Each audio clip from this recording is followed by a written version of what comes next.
Em nome do Pai, do Filho e do Espírito Santo. Amém. Louvado seja o nosso Senhor Jesus Cristo, para sempre seja louvado. Vamos ao Evangelho do dia. O Senhor esteja convosco, Ele está no meio de nós. Proclamação do Evangelho de Jesus Cristo segundo São Lucas. Glória a vós, Senhor. Naquele tempo, Jesus ergueu os olhos e viu pessoas ricas depositando ofertas no tesouro do templo. Viu também uma pobre viúva que depositou 2 pequenas moedas. Diante disto, ele disse: em verdade vos digo que essa pobre viúva ofertou mais do que todos, pois todos eles depositaram como oferta feita a Deus aquilo que lhes sobrava. Mas a viúva, na sua pobreza, ofertou tudo aquilo que tinha para viver. Palavra da salvação. Ave Maria, cheia de graça, o Senhor é convosco. Bendita sois vós entre as mulheres, bendito é o fruto do vosso ventre, Jesus. Santa Maria, Mãe de Deus, rogai por nós, pecadores, agora e na hora de nossa morte. Amém. Diletos irmãos e irmãs, vimos no Evangelho de hoje o óbolo da viúva. A viúva que atraiu o olhar de Deus, a viúva que atraiu o coração misericordioso de Deus sobre ela, porque ela ofereceu tudo o que possuía. Aos olhos do mundo, eram apenas 2 moedinhas.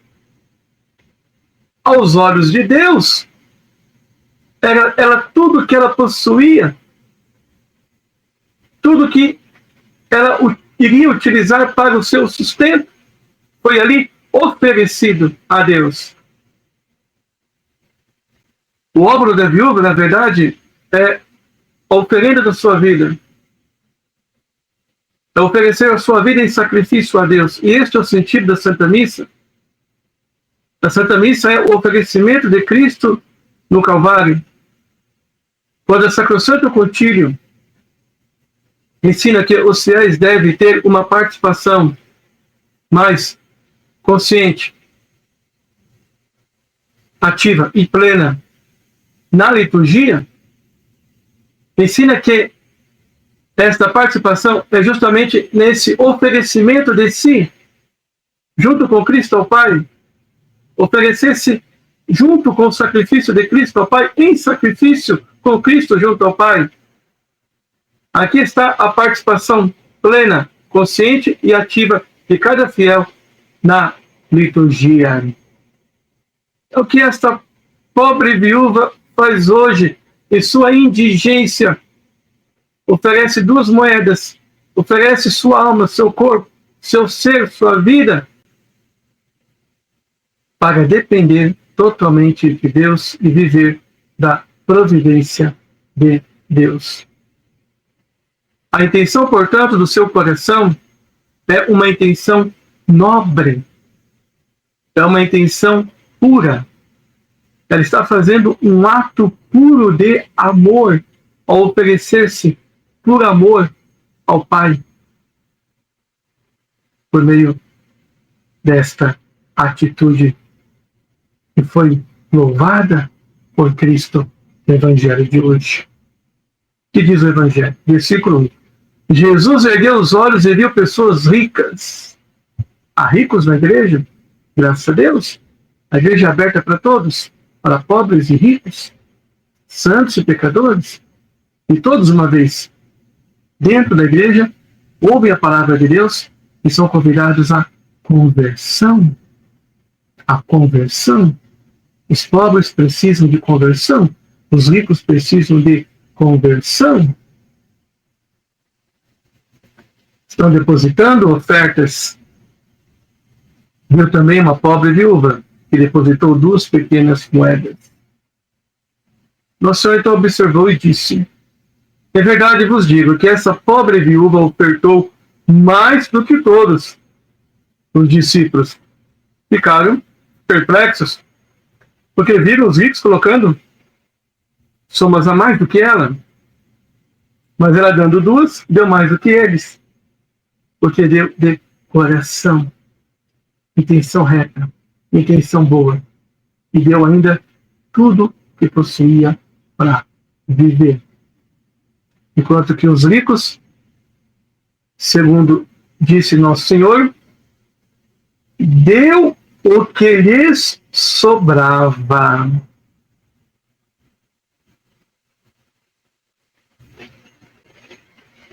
Diante da oferta da viúva, a oferta dos ricos é maior. Mas diante do que eles têm, proporcionalmente, é muito pouco. E, de fato, os ricos ofertam, geralmente, muito pouco. Diante da quantia que eles possuem, é muito pouco. É o Evangelho que está dizendo, não sou eu. É preciso, então, que a riqueza não seja um empecilho para o céu. Os ricos se salvam pela caridade que praticam. Os pobres também. Só que os pobres têm posses menores. Praticam, né, atos de caridade, evidentemente, menores. Mas os ricos, porque têm muito, devem praticar atos de caridade bem maiores, enormes, à proporção dos bens que têm. Evidentemente. Tem milhões e milhões de dinheiro. Devem, então, praticar a caridade de acordo com a quantia que tem. Quem tem pouco, pratica de acordo com a quantia que tem. Este é o grande ensino do Evangelho de hoje. Isto é, a caridade é um dom sobrenatural de Deus. Lembremos o que disse São Tiago: a caridade apaga uma multidão de pecados. A caridade também perdoa pecados. Aquele apego desmedido, desregrado ao dinheiro, aos bens, muitas vezes a pessoa já está no fim da sua vida e está ali ainda apegadíssimo, né, àquele dinheiro, aquelas coisas.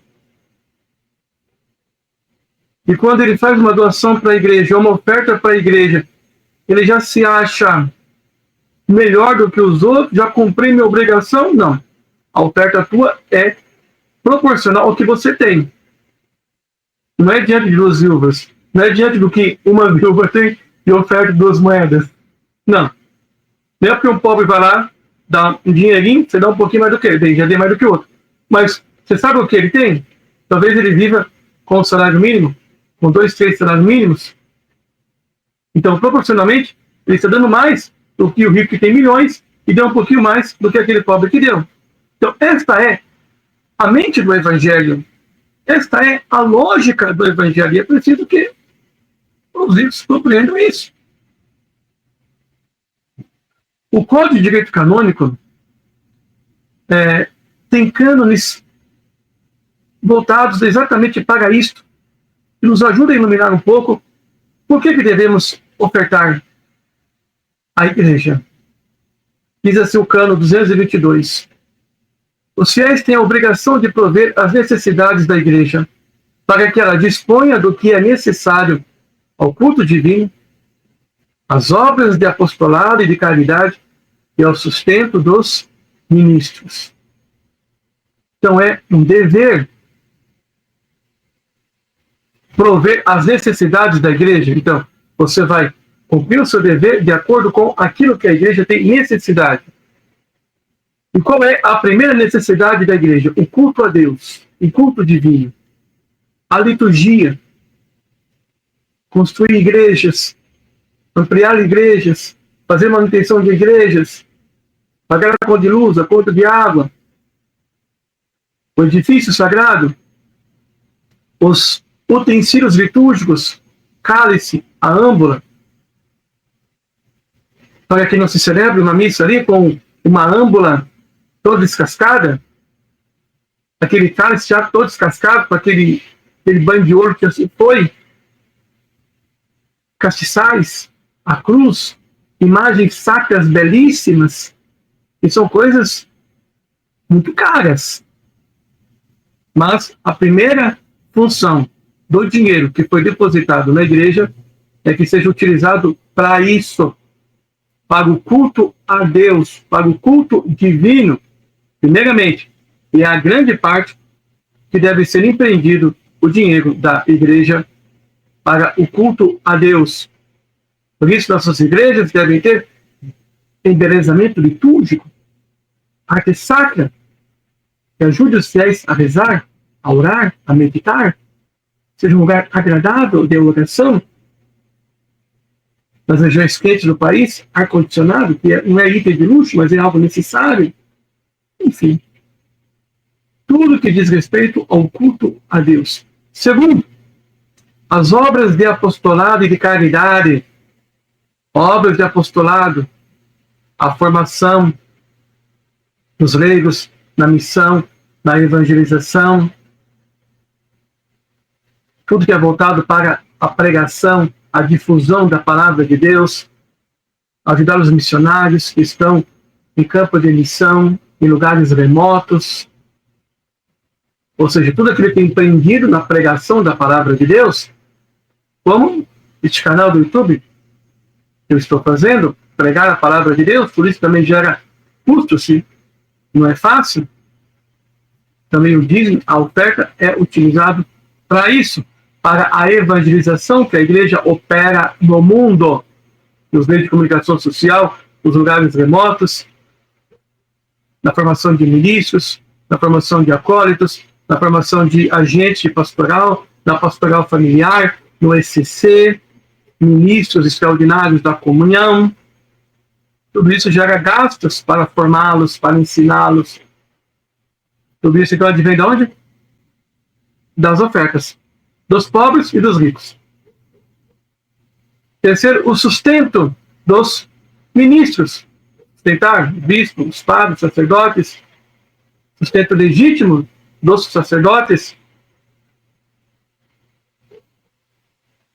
E número 2, devem promover a justiça social, lembrando-se do preceito do Senhor ajudar os pobres com os próprios bens. Também a igreja ajuda os pobres. Uma parte, né, do dinheiro destinado é para a ajuda dos pobres. O cânone de 1260 diz assim: a igreja tem o direito nativo de exigir dos fiéis aquilo que é necessário para a sua subsistência e para a realização de suas missões. Então a igreja tem o direito de exigir, um direito nativo, né, de pedir doação, pedir oferta para o culto divino, para o apostolado, para o legítimo sustento dos ministros, para a justiça social, para a ajuda dos pobres. Então a igreja pode, deve, é direito nativo dela exigir, né, contribuições para que ela possa suprir estas necessidades. Cânone 1261. Os fiéis são exortados a doar livremente segundo suas possibilidades e de forma voluntária. Por outro lado, os fiéis são exortados a doar livremente. Ninguém é obrigado, constrangido e coagido a doar segundo suas possibilidades. Aqui também a regra da proporcionalidade. Cada um vai doar de acordo com o que pode. Não vai passar necessidade, não vai deixar os filhos passar necessidade, não é? Não vai deixar a família em estado de carência. Mas também, se tem muito, né, não vai dar sobras, como está escrito no Evangelho de hoje. E tudo deve ser feito de forma voluntária. Deve partir do coração do fiel. Deve ser ensinado, né? E deve ser exortado, mas é algo que brota do seu coração, de sua generosidade, do seu amor a Deus. Por fim, o cânone 1274 aborda um fundo econômico que deve ser instituído pelas dioceses para o sustento do clero.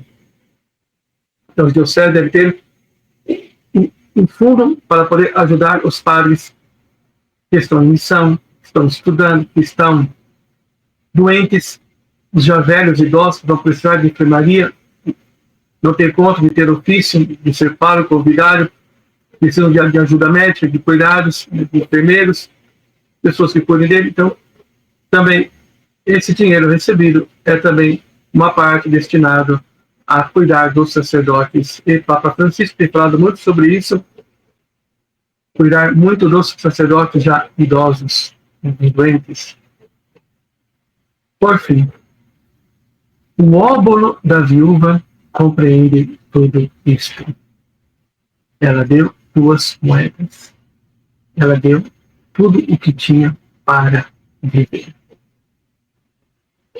Façamos um exame de consciência de que modo estamos fazendo a nossa oferta. De que modo estamos ofertando. E não temos outra escolha. É preceito bíblico, preceito eclesiástico, canônico, que devemos ofertar, oferecer a Deus. Deus Todo-Poderoso nos conceda o desapego, que possamos, deste modo, agradá-lo por meio de nossas ofertas. Assim seja. Amém. Deus te abençoe. Em nome do Pai, e do Filho, e do Espírito Santo. Amém. Dê o seu like, compartilhe este vídeo para que mais pessoas conheçam a palavra de Deus.